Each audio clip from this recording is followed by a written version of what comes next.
जनाब अब्दुल्ला इब्न उमर ख़ुद फरमाते हैं कि सरकार ने मुझसे पूछा कि अब्दुल्ला ये बात ठीक है कि तुम हर रोज़ ही नफली रोज़ा रखते हो और हर रात ही नफली इबादत करते हो? तो मैंने अर्ज़ किया, या रसूल अल्लाह सल्लल्लाहु ताला अलैहि वसल्लम, ऐसा ही है।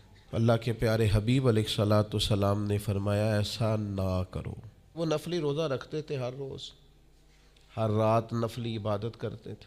तो महबूब ने उनसे तस्दीक कराने के बाद फरमाया, ऐसा न करो, कभी रोज़ा रखा करो, कभी इफ्तार किया करो, और फरमाया कभी नमाज पढ़ा करो, कभी सो जाया करो। क्यों? इसलिए कि हुजूर फरमाने लगे, तुम्हारे जिस्म का भी तुम पर हक है, तुम्हारी आँख का भी तुम पर हक है कि उसे नींद आती है, तुम्हारी बीवी का भी तुम पर हक है, और फरमाया तुमसे जो मुलाकात करने के लिए आता है उसका भी तुम पर हक है। तो ये लफ्ज़ कह के तुम्हारे तुम्हारे अपने ऊपर भी हुकूक हैं, तुम्हारी ज़ात के भी तुम पर हक हैं। सुब्हानल्लाहि व बिहम्दिही सुब्हानल्लाहिल अज़ीम।